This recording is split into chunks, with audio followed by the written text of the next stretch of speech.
So at the end of the PCA, which I hadn't noticed this before, never got that far,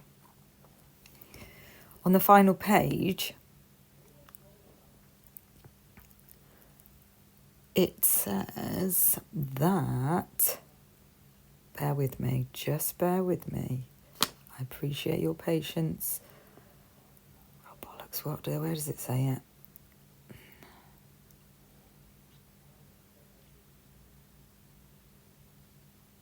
There we go.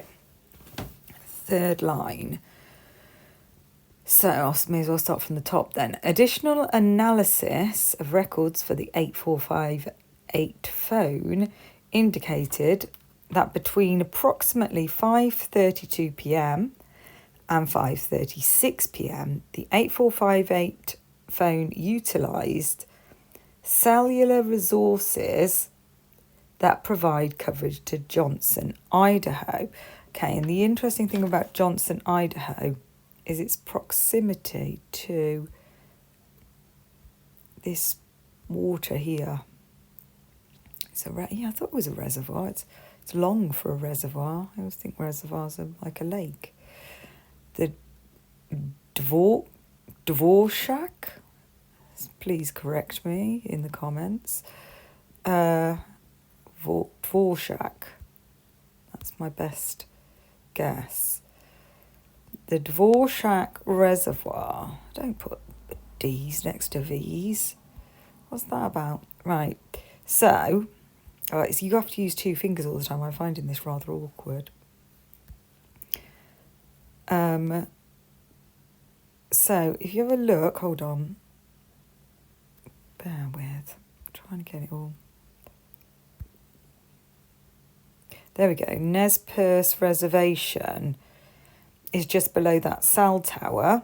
So you see I'm sure you can figure out which one's the cell tower there. If I haven't said it earlier in the video, because I don't know what order I'm doing this in yet. I love the fact that there's a place called Slick Poo, by the way.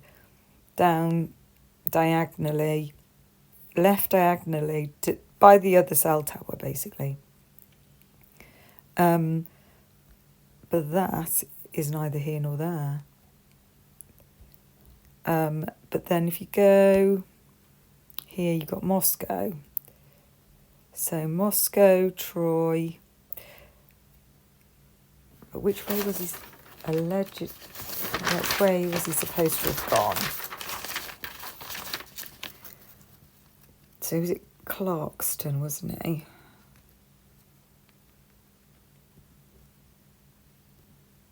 Oh God, there's just an awful map here. It just looks like I don't know. Looks like a psychiatrist might use it and get you to say what it is. I don't know what I'd say to that, but Clarkston. I know Lewiston, Clarkston are close, aren't they? I apologise for all I can't seem to do the two finger thing. Where's Clarkston then? This map's really, it's no Google Maps. Let's see if I find Clarkston on here.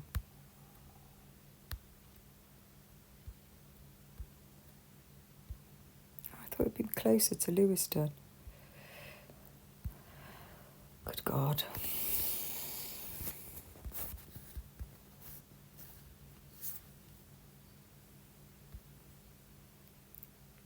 It is right next to it, they're just not showing it. How annoying. So, it's just to the northeast of Lewiston. So let's go back to the other one.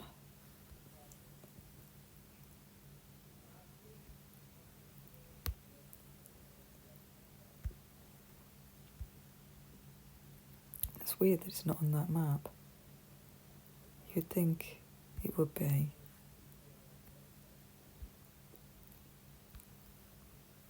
Oh, it's irritating my fingers. My phone is... I dropped it the other day. I did something very silly, actually. It was overheating. And I was sat in the car and I put it on the roof of the car, but my car, I'd taken the cover off it. If I'd got the cover on it, it would have stayed where it was. But as it didn't, they're really, they're so slippery, these iPhones without the cover on, and it slid in slow motion down the front of in front of me, down the windscreen, over the windscreen and far away. And I got out of the car as fast as I could, but I just managed to get there just as it smacked onto the concrete. And there was just a small crack in the corner, but now it's quite a big crack. I think I might be... that might be what's hurting my finger. So, so what I'm wondering is if what they are not saying there is that, well, there's an area of water there. I think it could be that they're saying they believe he put it in the water, or possibly they know they dredged it. I mean, I don't know. Did they?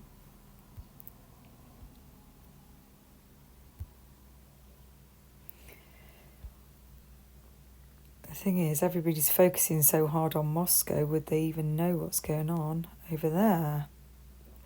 Maybe that's part of it. Because I always wonder, ever since the Nicola Bulley case, to be honest, they're trying to get you to focus.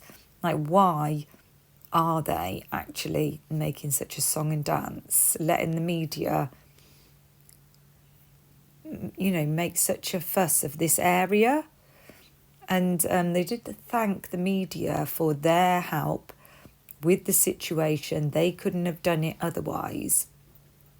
Those were something like that, Chief Fry said. And so with the whole thing with Nicola Bulley, if you follow that case, this mother of 2 kids somehow ended up in the river in her village and died and wasn't found for quite a while.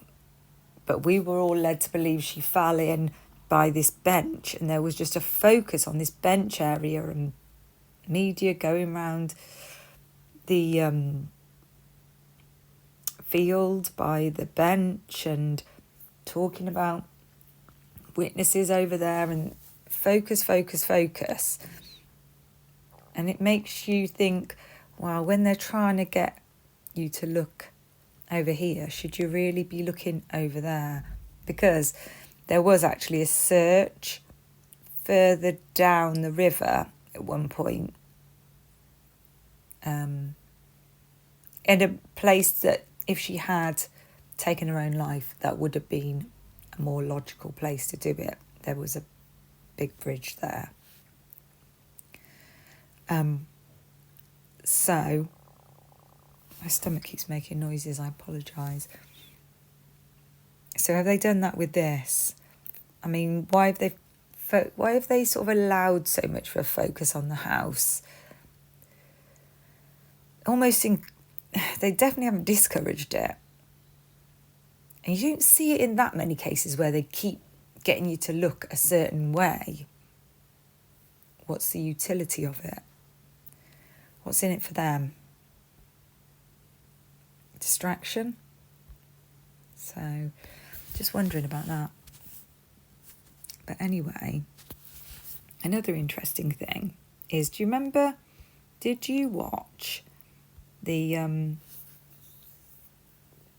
Truth and Transparency episode with Charles, is it Kelsey? The IT guy. And he insisted that there were many... Where are we? Where's it gone? Here we go. That there were many cell towers in Moscow. I don't know if this... Are they just showing their own cell towers, do you think, this Day Wireless, because it doesn't look like there's even one cell tower there. Do you think this company's just showing its own? Okay, that must have been the cell towers for that particular company, because these are AT&T cell towers. And you can see you've got one right by Moscow there. There isn't one over by Johnson. So, I mean, it says that his phone utilised cellular resources that provide coverage to Johnson, Idaho. This bit's interesting, right? The 8458 phone then stopped reporting to the network from approximately 5:36 to 8:30 p.m. This is consistent with the 8458 phone being in, they've missed a word, being in the area that the 8458 phone travelled in the hour immediately following the suspected time the homicides occurred. So what are they saying? It sounds like they're saying that there's a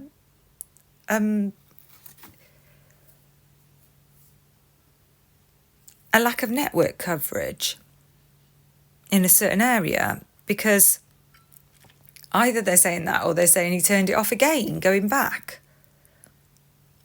Is that, which one are they saying? Could be either, I suppose.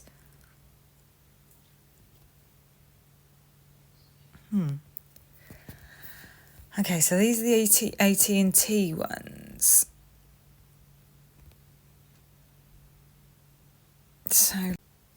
So here we've got the Verizon cell tower. I presume that means, which is fairly close to Johnson Reservoir.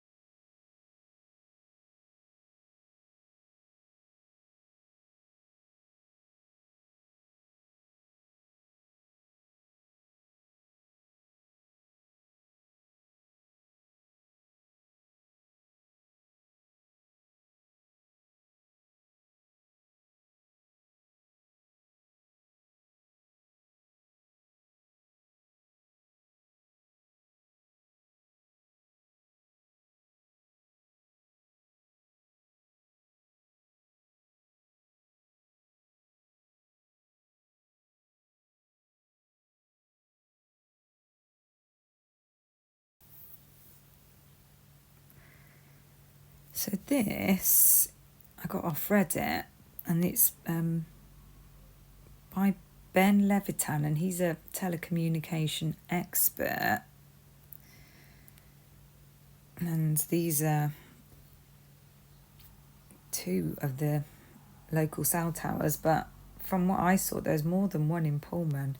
But anyway, it wouldn't have covered Moscow. And that's what he's showing on there. But interestingly, there's an article.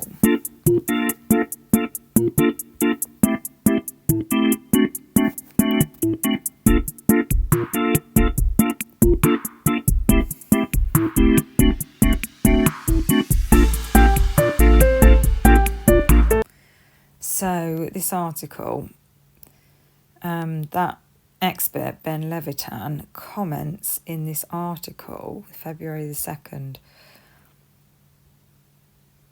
Okay, telecommunications expert and former electrical engineer Ben Levitan, who has analysed cell phone data for the well-known Adnan Syed case featured in the Serial podcast, told the Idaho Statesman that while cell phone records can provide someone's estimated location, they can't pinpoint an individual's exact location. But, I mean, have things improved since that was looked at? I mean, this guy you would think would know, but are there things that the FBI can do? And the black box in the vehicle, can that tell you where the vehicle's been? I had thought about the vehicle, about the reason that there's suspect vehicle 1. I don't think they just leave that in. I mean, what are we saying? How they're announcing it to the whole world, and they're just going to leave it in with something like that in that shouldn't be there, that's misleading, maybe, but only if they're deliberately trying to mislead us, I think. So what I've been wondering, and I had a reason I was wondering this, because of something regarding a particular business just made me wonder it, a car selling business. And I wondered if you wouldn't find DNA or anything in the car if the vehicle was swapped for another white Elantra, not the one that was used in the crime. I mean, how stupid do we think he is? If it was him, I just don't feel like he could have made... If it was Brian Koberger, I don't think he could be so stupid as to use his own car and then do nothing about it. Like, maybe somebody could impulsively have committed this crime and used their own car, but then they're going to get rid of it, surely. But a smart person will get rid of it and buy a car that's exactly the same and have no trace of buying it. So that might mean that other people might be aware. It's just a thought anyway. That's the only explanation that I can come up with that could account for it. The other, I mean, most experts don't think that you could clean it that well.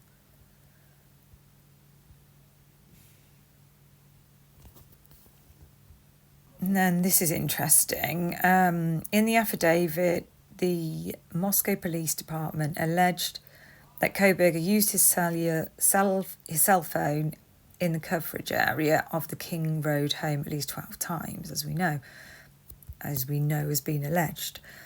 But Levitan said a typical cell phone tower covers an area of 12 square miles. Someone could be miles away from the nearest cell tower, and Moscow is a roughly 3 by 5 mile town. You cannot pinpoint a person, Levitan said about cell phone records. There's no chance any expert in the world can tell you where that person was located. So if they do have knowledge of that, then this isn't how they got it. They're just not being honest about how they know that, or they don't actually have. They actually haven't pinpointed him. Levitan added that the nearest cell tower to the King Road home covers an area of 27.3 square miles, the same size as nearly 14,000 football fields. Oh, here we go. That's where they got this from then.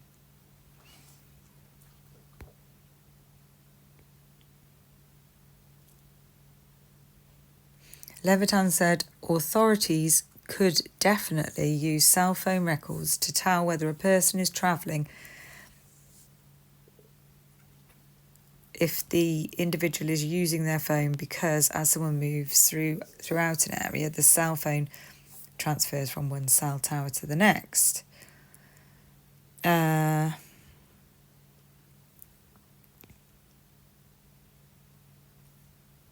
affidavit alleged that Koberger travelled from Blaine, Idaho, which is just south of Moscow, to Pullman from 4:50 a.m. to roughly 5:30 a.m., roughly 35 to 50 minutes after the stabbings occurred.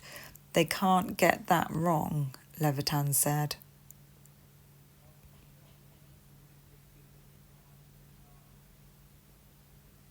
The cell records, police say, match up with Washington State University surveillance footage.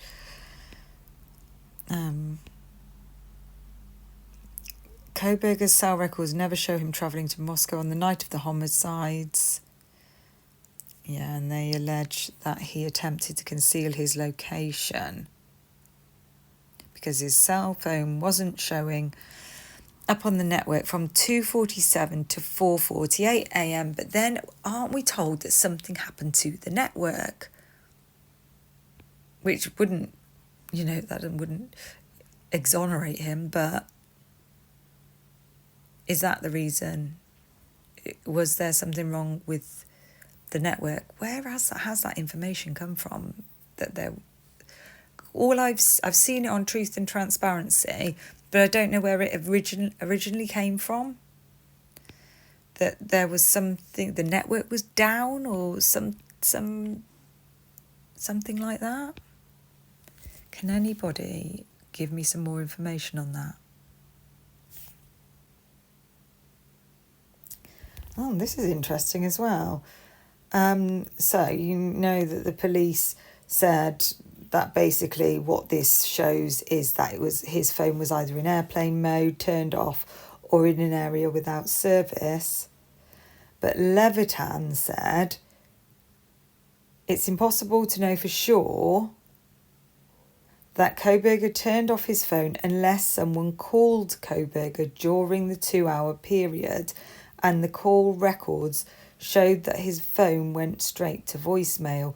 He added that if someone's phone isn't showing up on the network, all it means is that they didn't receive any calls or texts or use any apps during that time period.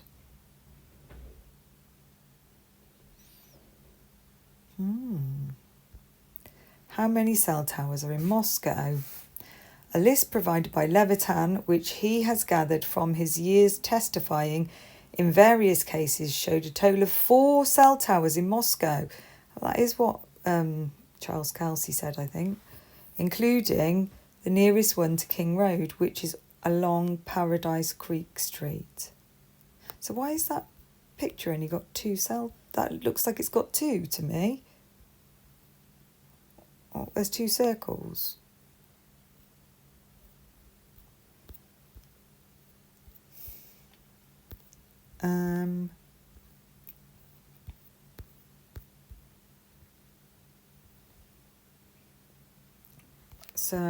The 3 other cell towers within the city of Moscow, according to Levitan's list, are near Residence Street, East F Street and Paradise Ridge. A cell tower also sits along Foothill Road, which is west of Moscow Mountain and about 10 miles outside of the city.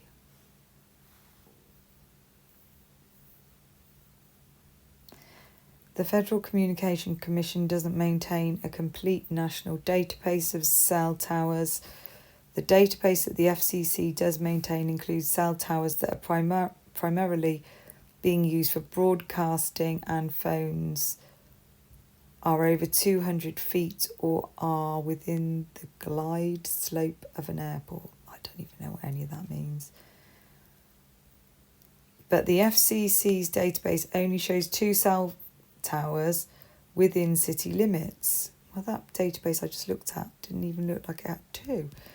But anyway, and Levitan said that most cell towers are not in the database. The closest towers to the King Road home are along Old Pullman Road, and that's where all the that's where Police Mall is. So if he kept popping up on that, then that'd be because he was going shopping, maybe. Next to the Moscow Church of the Nazarene. What's that?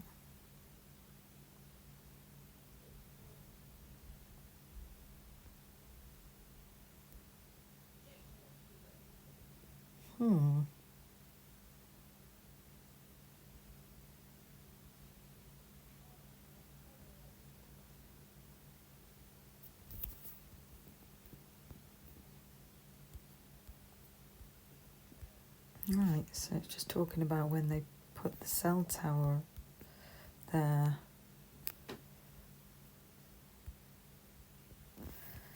Or the wireless communication tower. Right, let's get back. Where were we? Is it going to take me back?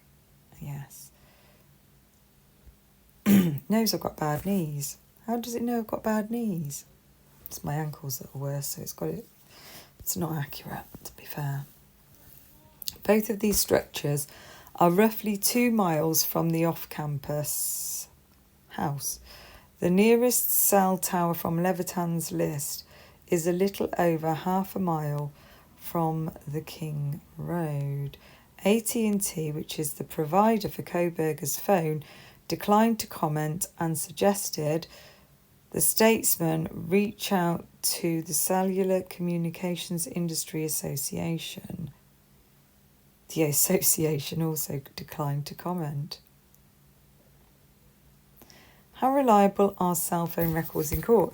Well, it all depends on whether a jury, they just present it, and then it's just up to these 12 people who have absolutely no training to decide whether they believe it. And have probably fallen asleep halfway through it. Levitan said cell phone records are completely reliable, but that authorities tend to overplay them. He added that cell phone records could help exclude suspects by showing they weren't within a tower's coverage area. But Levitan said when someone does show up in the coverage area of a cell phone tower, it doesn't mean they were at the scene of the crime, because they're massive. Cell phone records as evidence are very reliable and useful, but it's not DNA. Well, we're not even sure about DNA anymore, Levitan said in a follow-up email. It doesn't have the precision that would allow you to pinpoint a person's phone. The best state can say,